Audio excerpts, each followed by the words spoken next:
Bonjour à tous, aujourd'hui c'est une vidéo dédiée au Mercedes 1838 de chez Tamiya. C'est un kit à assembler, à peindre et installer l'électronique, comme tous les autres. Mais celui-ci aujourd'hui l'histoire est un tout petit peu différente parce que je n'ai pas acheté neuf, donc c'est un kit que je cherche depuis un bout de temps. Bon, je l'ai trouvé en occasion de quelqu'un qui l'avait monté donc en première édition, donc parce qu'aujourd'hui évidemment on peut trouver des kits sont réédités, mais celui-là c'est la première édition des années 2000, donc c'est une RC Vantage, hein. Il était en très mauvais état, c'était vraiment une épave, donc je l'ai récupéré. Je l'ai complètement démonté, j'ai complètement révisé, refait, donc j'ai reproduit des pièces en 3D dessus parce qu'il y a beaucoup de pièces qui ont été perdues. Et donc j'ai fait une restauration là-dessus. Donc j'ai réussi à trouver quelques grappes donc, supplémentaires que j'ai pu remplacer, notamment tout ce qui était donc les vitres parce qu'elles étaient vraiment en très mauvais état. J'ai retrouvé donc aussi les brise-soleil qui étaient en mauvais état, mais par exemple la petite marche que vous voyez ici, j'étais obligé de la redessiner, modéliser et puis imprimer sur mes imprimantes 3D parce que je ne trouve plus. J'ai réussi aussi à trouver donc les phares, la grappe des phares et puis des feux arrière. Parce qu'encore une fois, donc c'était cassé, donc abîmé, taché, tout ça. Autre chose que j'ai pas trouvé, donc c'est des essuie-glaces, donc ils étaient perdus. Donc je les ai fabriqués maison, donc pareil, hein, donc c'était des essuie-glaces fabriqués sous mes imprimantes 3D. Donc j'ai la possibilité de pouvoir tout modéliser et imprimer en maison. Donc ces camions sont camions donc la marque Mercedes-Benz. Qui est sorti, qui était en production, donc ces modèles-là entre 2001 et 2013. Donc là maintenant, bien évidemment, il a évolué, donc les modèles continuent, mais sont beaucoup plus modernes. Il y a certaines choses que j'ai pas montées dessus sur ces camions-là, parce que je me disais que c'est pas vraiment, comment dirais-je, c'était un choix, hein, donc j'ai pas voulu monter. Donc sur ce camion là, donc lui il vient avec certaines pièces, hein, donc il est un peu plus complexe que ça, donc vous voyez, il y a ces déflecteurs qui viennent s'installer ici là-haut avec des petits déflecteurs latéraux. Voilà, moi j'ai pas voulu monter parce que je voulais faire un petit modèle un peu plus bas, un peu plus simple. Voilà, donc je l'ai gardé comme ça.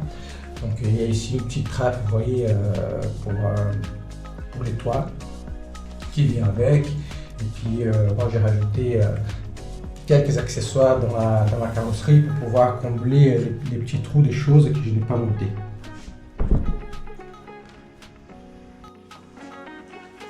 Sur ce modèle là, je vais garder bien évidemment les roues d'origine. Je voulais faire les plus simples possible celui-là, hein. Donc il n'y a pas des modules son. Il n'y a pas les modules de lumière comme je mets dans mes autres camions. Il est tout simplement en fusion SE 1200 kV dessus. Qui, comme j'ai dit dans mes vidéos précédentes, c'est ce que je monte à chaque fois maintenant sur le camion. Mais si vous pouvez regarder bien, il est vraiment stock. Et mis à part ça, hein, des choses que j'ai rajoutées parce que je ne trouvais plus. Donc là, par exemple, cette petite pièce là, sous les kits, c'est en sticker. Donc moi, je remplace par une pièce que j'ai fait ici à mon atelier de modélisme. J'ai peint la boîte des vitesses, hein, donc en alu parce qu'elle est vraiment très visible. Donc je rajoute des petites décorations, donc la petite échelle qui est aussi faite ici à mon atelier de modélisme. Donc voilà ici la petite échelle qui est là. Donc ici sont des petites accroches, des petites décorations que je rajoute parce que comme j'ai pas monté certaines choses, donc il y a des trous dans la carrosserie. Pour les vis, des déflecteurs, un déflecteur que je vous ai montré déjà, ils sont vissés ici, donc du coup moi je rajoute pour pouvoir combler tous ces petits trous. Donc je viens aussi créer des surfaces pour fermer les châssis parce que les châssis sont très ouverts. Alors, est-ce que c'est curieux? Regardez bien, les cerveaux, ces cerveaux-là, ils ont 20 ans, ils fonctionnent toujours. Voilà, je me suis dit, je vais devoir les remplacer. Maintenant, je les ai testés. Donc, ils sont un peu bruyants, un peu faibles, mais ça tourne toujours. Donc, ça me fait plaisir de les garder. Donc, voilà, donc c'est vraiment les cerveaux d'origine. Et c'est assez drôle. Donc, sur ces modèles-là, donc j'ai mis une radio à volant. Alors, ça, c'est assez différent. Hein. Donc, normalement, sur les camions, il faut mettre des radios à manche. Pourquoi? Parce qu'il y a beaucoup des commandes et puis sur les radios à manche, il y a beaucoup de contrôle, des interrupteurs, des commutateurs, des joysticks, tous les bazars qui commandent le camion. C'est celui-ci. Donc, il y a juste un petit interrupteur qui commande les lumières parce qu'il n'y a pas de module son. Et puis, j'ai un canal pour la boîte de vitesse et puis en deuxième ici pour la 5e roue parce qu'elle aussi est motorisée parce que je motorise toutes mes 5e roues. Voilà, donc je vais brancher les modèles pour qu'on puisse regarder un petit peu ce que j'ai fait au niveau lumière parce que j'ai éclairé les tableaux de bord à l'intérieur et puis nous avons les phares qui fonctionnent et les feux arrière. Ici, il y a quelque chose d'un peu différent que je n'aimais pas. Normalement, ça, c'est une prise. Alors, cette prise-là, parce que comme elle n'est pas équipée des modules sans fil, il n'y a pas d'ordinateur de bord, d'unité qui puisse tout contrôler. Donc là, c'est analogique à l'ancienne. Donc ça, c'est pour brancher une remorque que je vais ramener tout à l'heure, qui est venue aussi avec ce kit-là qu'on vient d'acheter, qui était aussi évidemment en très mauvais état, j'ai dû aussi la restaurer. Donc voilà, allons allumer les modèles pour qu'on puisse montrer un petit peu comment ça fonctionne. Donc, comme d'habitude, c'est toujours avec mes petites lipos, mes petites lipos 2S que je mets dessus, qui me donnent une certaine autonomie suffisante pour pouvoir faire des vidéos, une petite sortie, et puis elles sont petites, faciles à transporter et faciles à loger dans le case qui vient en dessous. Donc pour la batterie, pour installer la batterie, il faut toujours coucher le modèle. Donc c'est ce que j'ai dit tout le temps. Donc on va faire ici, on a un petit coussin, c'est ce que j'ai fait pour ne pas l'abîmer. Donc il faut les coucher, les modèles.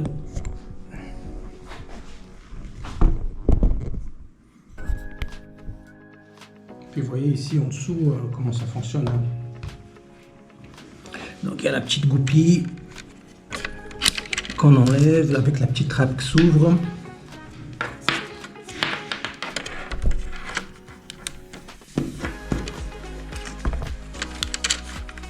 Il faut installer la batterie avec ce que j'ai mis en scratch dessus, avec les petits câbles.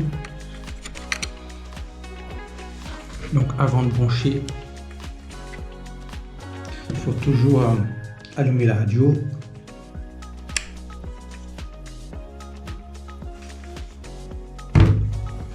Ce sont les bonnes habitudes, parce qu'on ne sait jamais comment ça se passe. Ça reste de l'électronique, donc au moins c'est sûr qu'il y aura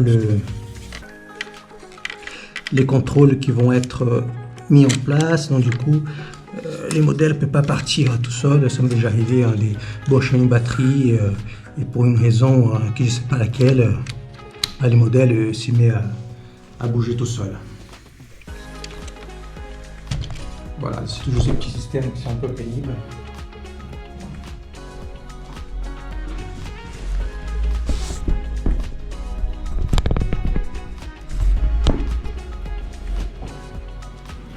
Donc je vais vous allumer les modèles. Maintenant, la télécommande est là. Donc normalement l'interrupteur c'est sous l'aile ici devant. Donc vous avez entendu les petits bruits classiques du fusion. Donc celui-là, il n'y a pas grand chose à vous montrer. Donc là c'est bien évidemment sous la radio, donc c'est les volants. Donc ici nous avons la direction, donc il n'y a pas de clignotant parce que je ne vais pas vraiment installer les petits modules d'éclairage. Je voulais vraiment faire un kit en modèle très simple. Celui-là il est vraiment très simple. Donc ici j'ai juste donc pour avancer, donc on avance avec une télécommande classique. Voilà, donc ça c'est fusion. La magie de fusion, c'est c'est vraiment la maîtrise de la conduite, enfin d'attraction. Donc c'est la maîtrise de la vitesse. Et puis pour le camion, ce que c'est bien, c'est qu'on peut, on n'a pas vraiment besoin de rajouter du gaz quand on a besoin quand on franchit un obstacle, les fusions et les gaz, ça en l'avancement constant, parce que c'est un combo qui est destiné au crawler. Voilà, donc quand on fait du crawler, donc il y a des obstacles, donc les modèles est vraiment mis à l'épreuve par des difficultés, et ce qui fait qu'il a vraiment besoin d'un avancement constant. Donc on n'a pas besoin de rajouter et enlever du gaz par rapport à l'obstacle qu'on franchit. Donc sur ce modèle là, donc comme j'ai dit, j'ai ici dans la voie 3, et ce qui vient donc allumer et éteindre l'éclairage. Je ne sais pas si on va arriver, si on arrive à voir ça. Je vais essayer de réduire un petit peu la lumière de la pièce pour qu'on puisse voir un tout petit peu mieux tout ça. Voilà, donc je vais allumer à nouveau le petit phare.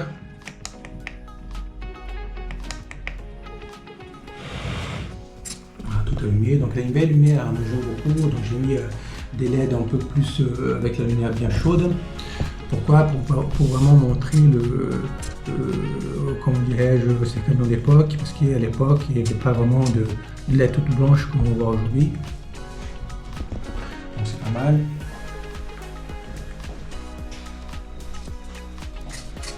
Voilà, donc on voit ici les feux arrière qui sont allumés.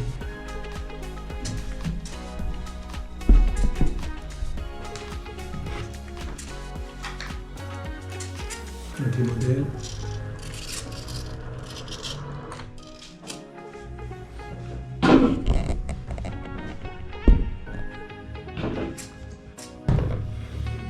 Et pour éteindre, il faut venir ici tout simplement et appuyer sur le canal 3. Hop, il y a tout que s'éteint. J'ai mis un petit peu la lumière dans la pièce. Donc sur ce modèle là, comme j'avais dit, donc il n'y a pas de des modules son. Donc les seules commandes que j'ai, c'est l'éclairage, c'est la boîte de vitesse et la 5e roue. Je vais rapprocher un petit peu le modèle ici. Vous voyez, là c'est la 5e roue. La 5e roue, c'est avec ces petits boutons là. Vous voyez les petits cerveaux qui se mettent en marche, donc ça ouvre la 5e roue pour pouvoir atteler la petite remorque. La même chose pour la boîte de vitesse. Donc la boîte de vitesse, c'est ces petits boutons ici. Donc à gauche, première, deuxième, troisième. Voilà, donc là ça change la boîte de vitesse mécanique qui est sur le kit Tamiya. Ce qui fait qu'on a des différents rapports pendant qu'on conduit. Regardez bien comme ça se passe avec les fusions. C'est incroyable. Moi j'adore ce combo là. Bon, je vais ramener une petite remorque ici, donc sa remorque donc qui est venue avec ces kits là. Donc je vais la ramener ici pour que je puisse vous montrer un petit peu comment ça se passe, donc l'attelage et puis les branchements. Donc voici la remorque que j'ai acheté avec. Donc c'est une remorque destinée aux palettes de chez Tamiya, mais il y avait beaucoup de pièces qui manquaient, donc j'ai décidé de la transformer en plateau pour 2 véhicules. Donc c'est une remorque, c'est sympa, donc c'est le modèle basique de chez Tamiya. Voilà, donc vous connaissez tous ce modèle là, donc j'ai rajouté des petites choses, donc la petite roue de secours, ça c'est, je vais vous parler plus tard, c'est des cales pour que les voitures ne partent pas quand on accélère ou au premier modèle. Donc j'ai fait une bavette en continu, donc la bavette unique. Donc elle n'est pas équipée d'épées motorisées, ça c'est les comment dirais-je, le kit des pieds mécaniques. Donc quand on laisse atteler, ça c'est les pieds s'actionnent et puis ils se rétractent tout seul par des vaisseaux. Donc il n'est pas vraiment, et puis il n'est pas équipé de modèle sans fil. Donc c'est pour ça que j'avais la petite prise que je vous ai montré tout à l'heure, parce qu'elle vient se connecter à celle-ci qui sort de la remorque pour amener la lumière. Donc c'est la lumière du jour qui anime un petit peu tout ce qui est le côté de la remorque et puis les feux arrière. Donc il n'y a pas de clignotant ni de marche arrière. Hein. Donc tout se passe ici dans l'épaisseur du plateau, donc ce qui fait qu'on a une installation très propre. Donc tout se passe là. Donc ça c'est mes petits modèles 1/14e, donc qui sont des voitures RC que j'utilise, donc que je roule avec, hein, c'est assez sympa. Et puis que j'utilise aussi pour animer un petit peu tout ça. Donc je vais vous montrer un petit peu comment on fait l'attelage. Donc celui-là c'est simple, c'est un attelage mécanique. Donc la chose qu'il faut faire, donc bien évidemment, il faut ouvrir ici donc la 5e roue. Donc on vient atteler, donc normalement quand on recule le camion ça fonctionne, hein, donc je vais juste vous montrer. On fait comme ça, vous voyez les pieds il va monter. Et puis on vient ici tout simplement brancher nos deux petits fils. C'est très simple.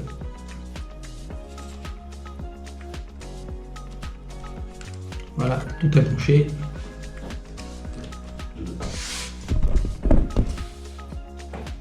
Et ce qui fait que quand on allume, donc il ne faut pas oublier évidemment de fermer la 5e roue. Parce que c'est après le modèle, quand on avance, tout part. Voilà, donc quand on allume maintenant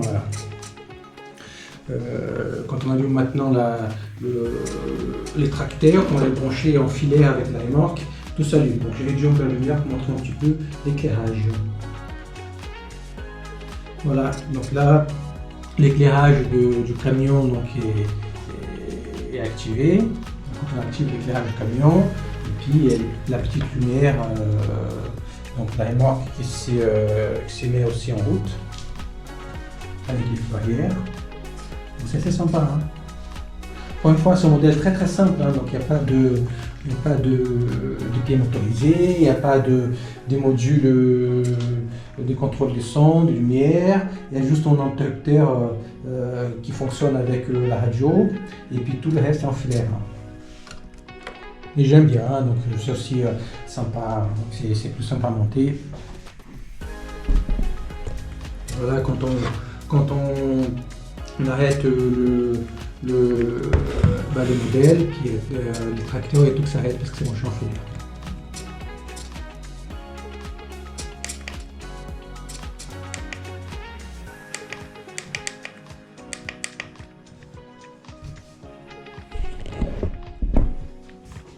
Voilà, je ramène un petit peu la lumière dans la pièce.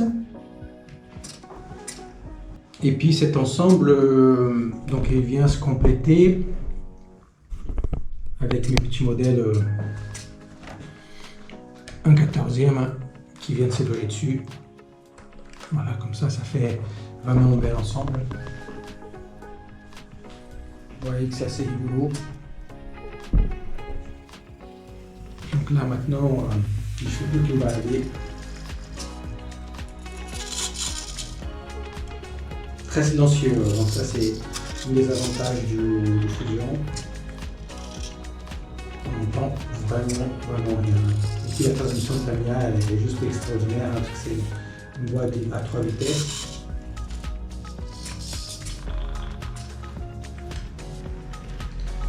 Il est très petit, c'est un châssis très court, donc il est très manœuvrable.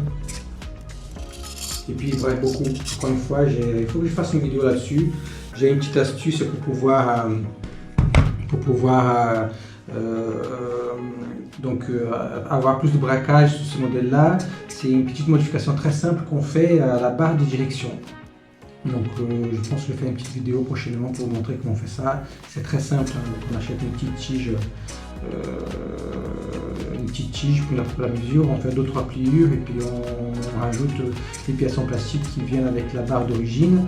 Et puis on le connecte tout simplement là où il faut et puis on gagne quelques degrés en plus dans l'angle de débraquage, ce que c'est pas mal. Merci beaucoup d'avoir vu encore cette vidéo en plus. Donc ce petit modèle que j'aime beaucoup. Hein, c'est issu d'une restauration. Donc je pense qu'il allait finir à la poubelle parce qu'il était vraiment en mauvais état. Je vais essayer de mettre quelques photos pour vous montrer l'avant et après.